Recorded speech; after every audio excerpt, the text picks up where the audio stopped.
Halo, perkenalkan nama saya Roland Rafael Lumban Batu. Saat ini saya berkuliah di Universitas Sumatera Utara. Saya berada di Fakultas Ekonomi dan Bisnis jurusan Ekonomi Pembangunan dan saat ini berada di semester 6. Di sini saya akan menjawab beberapa pertanyaan yang diberikan sebagai salah satu syarat untuk menjadi Google Student Ambassador by Google. Pertanyaan pertama, apa yang paling kamu sukai dari inovasi teknologi atau budaya perusahaan Google? Mengapa menjadi Google Student Ambassador adalah cara terbaik bagimu untuk menyalurkan antusiasme itu di kampus? Baik, salah satu hal yang saya sukai dari inovasi teknologi dari perusahaan Google itu adalah Gemini by Google. Jadi Gemini by Google ini adalah salah satu AI yang bisa membantu mahasiswa. Jadi tidak hanya sekedar membantu, tapi ini bisa meluaskan pemikiran kita. Jadi saya sendiri sebagai salah satu mahasiswa di kampus juga sering menggunakan Gemini by Google, yang dimana tidak hanya membantu saya menyelesaikan soal, tetapi membantu saya juga memperluas pengetahuan saya, mencari jurnal, mencari info-info terbaru, dan bisa bahkan membuat suatu gambar yang lumayan bagus. Jadi salah satu inovasi yang sangat-sangat bagus dan sangat-sangat powerful dari Google ini adalah Gemini by Google. Dan mengapa menjadi Google Student Ambassador ini adalah cara terbaik bagi saya untuk menyalurkan antusiasme itu nanti di kampus. Jadi dengan menjadi Google Student Ambassador itu akan menjadi membantu saya dan meningkatkan kepercayaan diri saya untuk menyebarkan bahwa inovasi yang diberikan Google Student Ambassador ini tidak hanya dalam lingkup kecil melainkan lingkup yang besar, contohnya seperti Gemini by Google tadi, sehingga dengan menyalurkannya semua inovasi tadi itu orang masyarakat dan teman-teman nantinya bakal tahu dan bisa memanfaatkan hal yang sama untuk keperluan ataupun kebutuhan yang mereka capai. Jadi dengan menjadi Google Student Ambassador ini dapat menjadi salah satu lonjakan bagi saya untuk memperkenalkan secara luas dan bisa menjadi lonjakan bagi diri saya sendiri, sehingga tidak hanya saya sendiri yang mendapat bagian dari inovasi teknologi dan perusahaan Google ini, melainkan teman-teman dan masyarakat lainnya juga mendapatkan hal yang sama. Selanjutnya, pertanyaan nomor 2. Bayangkan kamu membuat sebuah acara Tech and Chill di kampus. Tujuan acara ini adalah untuk membantu mahasiswa melepas penat sambil mengenal teknologi ataupun produk Google secara cara menyenangkan dan out of the box. Sebutkan satu kegiatan interaktif yang akan kamu rancang agar acara ini berkesan dan mendorong interaksi siswa dengan teknologi Google.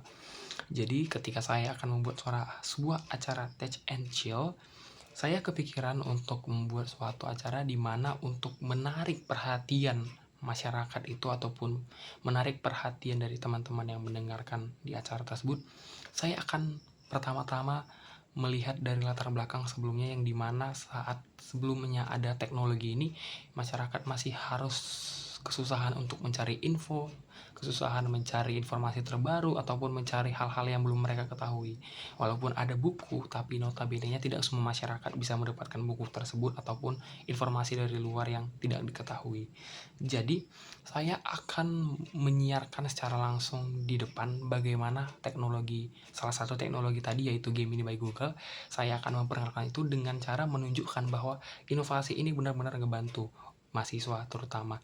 Jadi saya akan langsung mempraktekkan agar itu menjadi hook bagi masyarakat ataupun bagi teman-teman yang mendengar, kalau tujuan saya membuat acara ini adalah untuk memperkenalkan Google, untuk memperkenalkan inovasi yang mereka berikan, sehingga secara langsung mereka akan tertarik bahwa inovasi ataupun teknologi yang dibuat Google ini benar-benar membantu dan benar-benar terbarukan sehingga bisa dipakai oleh semua kalangan teman-teman ataupun masyarakat nantinya. Dan dengan cara tersebut saya akan bisa secara langsung menarik perhatian masyarakat, karena waktu pertama kali saya akan langsung memperkenalkan bahwa ini adalah inovasi yang benar-benar dilakukan dan dimunculkan oleh Google, sehingga teman-teman yang lainnya tuh pasti penasaran kelanjutan dari inovasi dan teknologi ini tuh apa. Selanjutnya, untuk pertanyaan nomor 3, setiap orang pasti memiliki pengalaman di mana mereka harus berpikir out of the box untuk menyelesaikan sebuah masalah atau mencapai sebuah goal. Ceritakan contoh masalah yang pernah kamu hadapi dan bagaimana kamu menyelesaikannya dengan cara kreatif atau tidak biasa, serta jelaskan proses berpikirmu saat itu.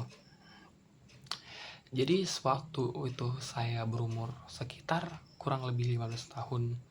Saya berada di bangku kelas 6 SD.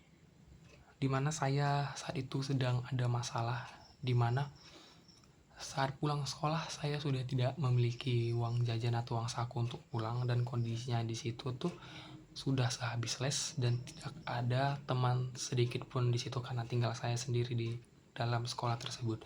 Kemudian saya bingung, kalau saya pulang jalan kaki, jarak dari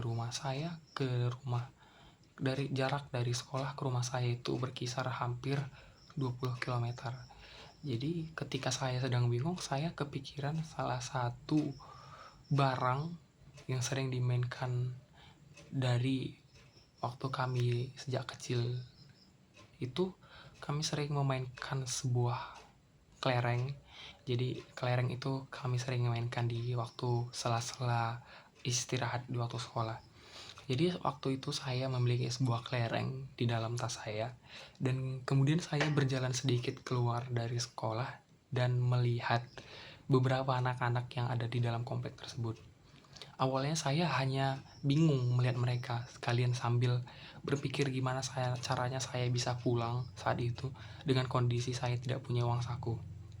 Jadi kemudian saya terpikir, gimana kalau kelereng ini saya jual ke anak-anak itu dengan harga yang penting bisa sebagai ongkos untuk pulang.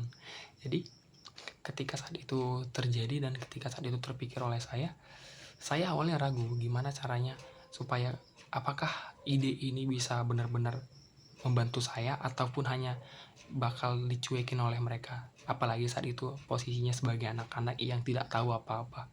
Jadi daripada saya bingung dan saya juga dikejar waktu karena hampir sore juga waktunya, saya kemudian memberanikan diri untuk menjual kelereng yang saya punya itu. Kisaran ada sekitar 10-15 kelereng. Waktu itu saya berani mendekati mereka dan saya memohon supaya saya ada kelereng, gimana kalau teman-teman sekalian boleh nggak beli kelereng ini supaya saya bisa pulang untuk ke rumah. Awalnya mereka bingung. Jadi saat saya menawarkan kelereng itu tadi, mereka kayak menolak gitu, kayak enggak lah, kami udah ada kelereng. Jadi setelah itu saya langsung pesimis, saya maju lagi ke warung dekat situ. Jadi saat itu saya juga udah benar-benar pasrah, dan kemudian saya langsung memberanikan diri karena saat itu saat-saat yang benar-benar mepet dan saya tidak terpikir hal lain selain dari supaya saya menjual kelereng ini dan saya dapat ongkos untuk pulang. Jadi saya kemudian masuk ke dalam warung tersebut dan berusaha menjual kelereng tersebut. Saya masuk ke warung dan kemudian ada ibu-ibu di situ dan saya bilang, Bu, jadi saya tidak ada ongkos untuk pulang ke rumah, tapi saya punya kelereng, boleh nggak saya jual ini ke ibu supaya saya dapat uang. Awalnya ibu itu diam. Jadi setelah saya berusaha untuk membujuk lagi, kemudian ibu itu bilang, ya udah nak, sinilah kelerengnya. Terus ibu itu ngasih uang 2.000.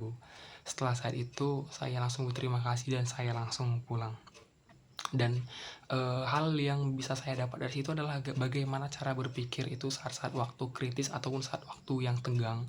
Jadi kemampuan otak itu akan dipaksa berpikir supaya bertahan. Jadi saat itu yang saya rasakan adalah deg-degan, takut, dan mikir gimana supaya caranya supaya saya bisa langsung pulang dan tidak tertinggal di dalam sekolah tersebut karena orang tua saya juga tidak bisa saya kabari. Jadi saat itu saya mengalami perasaan yang takut, perasaan yang harus berpikir gimana caranya saya pulang, dan akhirnya terpikir lagi di tersebut. Pertanyaan terakhir, jika kamu terpilih sebagai Google Student Ambassador, momen atau pencapaian apa yang akan paling membuat kamu bangga dalam 3 bulan pertama? Apa dampak yang ingin kamu ciptakan di dalam hingga di luar kampus melalui peran ini? Jika saya terpilih menjadi Google Student Ambassador, pencapaian yang akan saya paling banggakan dari 3 bulan pertama itu adalah saya dikenal orang banyak. Saya merasa bangga saat orang-orang merasakan bahwa dampak yang saya berikan ini merupakan sesuatu yang baik, bukan sesuatu yang buruk. Jadi ketika saya memaparkan inovasi teknologi yang diberikan oleh Google, dan ketika orang-orang tersebut mengaplikasikannya, mengenalnya, dan merasakan dampaknya, dan kemudian mereka mengenal saya akan merasa itulah salah satu pencapaian di mana saya berhasil membuat branding diri saya sendiri. Dan dampak yang ingin saya ciptakan di dalam hingga di luar kampus ini, yang pertama-tama di dalam kampus, saya ingin teman-teman saya itu mengenal bahwa inovasi dan teknologi ini merupakan suatu hal yang bisa dimanfaatkan secara baik dan secara luas, sehingga semuanya dapat merasakan dampak dari kemudahan inovasi teknologi tersebut. Dan untuk dari luar kampus, saya ingin semua masyarakat itu benar-benar tidak gaptek, terutamanya orang tua, sehingga ketika mereka merasakan inovasi ini, mereka tahu kalau inovasi yang diberikan ini bukan sesuatu hal yang harus dihindari, melainkan sesuatu hal yang harus dipelajari dan diambil manfaat baiknya. Dan kita tidak bisa menolak bahwa inovasi yang diberikan itu bukan sesuatu yang tidak bisa diterima. Inovasi ini merupakan salah satu hal sebagai suatu peran penting di mana untuk mencapai apapun yang mau kita inginkan, apapun yang mau kita lakukan, dan ini merupakan salah satu inovasi yang bisa membantu, bukan merusak. Jadi untuk itu saya ingin mempercayakan bahwa inovasi teknologi yang diberikan oleh Google merupakan satu hal yang bisa membantu masyarakat, teman-teman, ataupun semua kegiatan aspek yang ada di dalam masyarakat. Untuk itu, saya ingin bertanggung jawab sepenuhnya menjadi Google Student Ambassador. Sekian, terima kasih.